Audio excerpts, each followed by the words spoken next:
अंधेरी रात थी।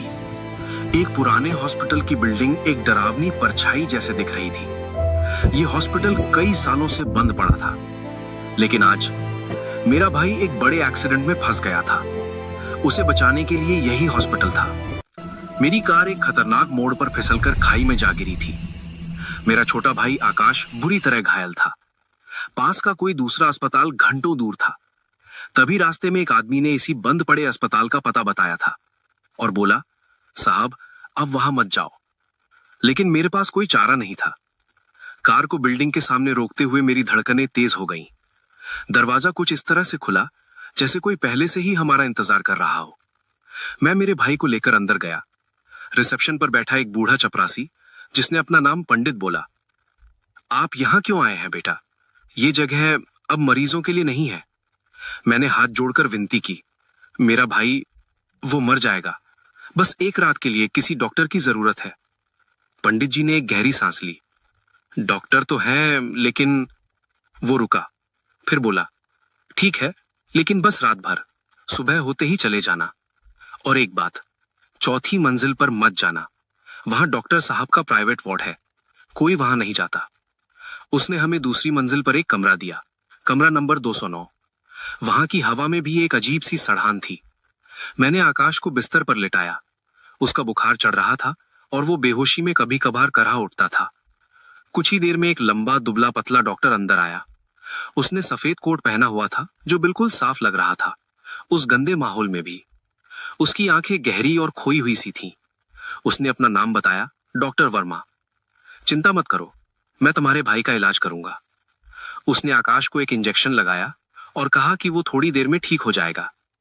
इंजेक्शन लगते ही आकाश शांत हो गया, लेकिन उसकी नींद बहुत गहरी थी, जैसे वो सांस भी नहीं ले रहा। डॉक्टर के जाते ही मैंने कमरे का माहौल महसूस किया। खिड़की के बाहर बारिश के बीच मुझे कई बार लगा जैसे कोई छाया तेजी से गुजर रही है। कभी लगा जैसे कोई दरवाजे के बाहर खड़ा है, लेकिन जब भी मैंने देखा वहां कोई नहीं था। आधी रात को एक तेज चीख ने मेरी नींद खोल दी। वो चीख ऊपर चौथी मंजिल से आ रही थी। पंडित जी की चेतावनी याद आते ही रोंगटे खड़े हो गए। लेकिन फिर मैंने सोचा, शायद कोई और मरीज है, शायद डॉक्टर साहब किसी का ऑपरेशन कर रहे हैं। लेकिन चीखें बंद नहीं हुई, वे लगातार आ रही थी। लेकिन वो दर्द भरी नहीं, बल्कि डरावनी, पागलपन भरी चीखें थी। उनमें एक अजीब सा दर्द था। अचानक मेरा ध्यान आकाश की तरफ गया। वो अभी भी उसी बेहोशी में पड़ा था। मैंने उसकी हाथ की नस देखा, लेकिन वो नहीं चल रही थी। मैंने उसकी छाती पर हाथ रखा। उसकी दिल की धड़कन नहीं चल रही थी, सांसें भी नहीं। एक पल के लिए तो मेरा दिल ही रुक सा गया। मैं दौड़ता हुआ बाहर निकला डॉक्टर को ढूंढने। कॉरिडोर अंधेरा और सुनसान था। सिर्फ मेरी हांफती हुई सांसों की आवाज गूंज रही थी। तभी मैंने एक और आवाज सुनी। पास ही के कमरे नंबर 210 से आ रही थी वो आवाज, एक धीमा रोने जैसा रोना। मैंने दरवाजा खोला। कमरे के अंदर एक बूढ़ी औरत पलंग पर पड़ी थी। उसकी आंखें डर से फैली हुई थीं। उसने मुझे देखा और कांपते हुए हाथों से इशारा किया, भाग जाओ, यहां से भाग जाओ। वो डॉक्टर नहीं है। क्या मतलब? वो मर चुका है, सब मर चुके हैं, यहां कोई नहीं बचा। वो हमें मारता नहीं, वो हमारी आत्माओं को कैद कर लेता है। तुम्हारा भाई, उसने उसे भी अपना मरीज बना लिया है। अब वो उसे चौथी मंजिल पर ले जाएगा। वहां वो अपने खोए हुए परिवार को दूसरों की आत्माओं से जोड़कर फिर से बनाने की कोशिश कर रहा है। मेरी जान सूख गई। मैं वापस अपने कमरे में दौड़ा। आकाश का बिस्तर खाली था। उस पल मेरी सारी समझदारी, सारा डर खत्म हो गया। सिर्फ एक भाई का प्यार बचा था, जो मुझे आकाश को ढूंढने के लिए प्रेरित कर रहा था। मैं सीढ़ियों की तरफ भागा। पंडित जी की चेतावनी अब मेरे लिए कोई मायने नहीं रखती थी। चौथी मंजिल पर पहुंचते ही हवा जम गई। वहां का कॉरिडोर बिल्कुल नया, चमकदार और साफ सुथरा लग रहा था, जैसे कोई 5 स्टार हॉस्पिटल हो। मैंने सबसे बड़े दरवाजे की तरफ देखा, जिस पर ऑपरेशन थिएटर लिखा हुआ था। दरवाजा अजीब तरह से खुला हुआ था। मैंने अंदर झांका। आकाश एक ऑपरेशन टेबल पर पड़ा था। उसके चारों तरफ लाश पड़ी थी। वे सभी जिंदा लग रहे थे, लेकिन उनकी आंखों में कोई जान नहीं थी। वो बस घूर रहे थे। और डॉक्टर वर्मा एक औरत की लाश के पास खड़ा था, जिसे वो प्रिया कहकर बुला रहा था। उसने आकाश की बाह को काटना शुरू किया और उसे उस औरत के शव से जोड़ने की कोशिश करने लगा। वो पागलों की तरह बड़बड़ा रहा था, थोड़ा सा और प्रिया, बस तुम जिंदा हो जाओगी, मैं तुम्हें और बच्चों को वापस लेकर रहूंगा। मैं चीखता हुआ अंदर घुसा। उसे छोड़ दो। डॉक्टर वर्मा ने मेरी तरफ मुड़कर देखा। उसकी आंखों में गुस्सा था, पुराना दर्द और पागलपन था। तुम समझोगे नहीं, मैं अपने परिवार को वापस लाने के बहुत करीब हूं। तुम्हारे भाई की आत्मा अभी ताजा है, ये काम करेगी। उसने मेरी तरफ बढ़ते हुए एक बड़ी सी चाकू उठाई।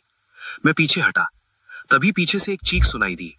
वो बूढ़ी औरत जिससे मैं मिला था, वो वहां खड़ी थी। उसके साथ और भी कई मरीज थे। सभी आत्माएं थीं जिन्हें डॉक्टर ने कैद कर रखा था। उनकी आंखों में गुस्सा और दर्द था। अब और नहीं डॉक्टर, तुम्हारे पागलपन का अंत होना चाहिए। उन आत्माओं ने डॉक्टर को घेर लिया।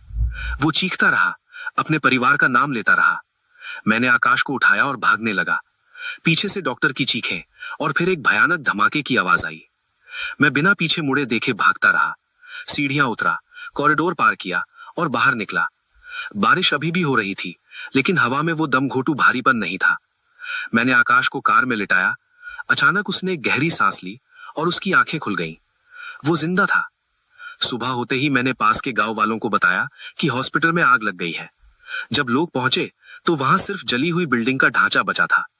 उन्होंने कहा कि यह हॉस्पिटल 20 साल पहले एक डॉक्टर और उसके परिवार की एक दर्दनाक मौत के बाद ही शापित हो गया था। डॉक्टर वर्मा ने एक घटना में अपनी पत्नी और बच्चों को खो दिया था और उसने आत्महत्या कर ली थी। लेकिन मैं जानता हूं कि सच्चाई क्या है। डॉक्टर वर्मा की आत्मा कभी शांत नहीं हुई। वो अपने पागलपन में दूसरों की आत्माओं को चुराकर अपना खोया हुआ परिवार बनाने की कोशिश करता रहा। आज भी जब कभी रात में बारिश होती है और बिजली कड़कती है, तो मुझे लगता है कि मैं एक दूर से आती हुई चीख सुन रहा हूं और मैं उस अंधेरे बंद पड़े हॉस्पिटल की तरफ देखने की हिम्मत नहीं कर पाता। ये सोचकर कि कहीं कोई पागल डॉक्टर अब भी अपने ऑपरेशन थिएटर में किसी की रूह के टुकड़े नहीं जोड़ रहा हो। बेटा लाइक कर दो।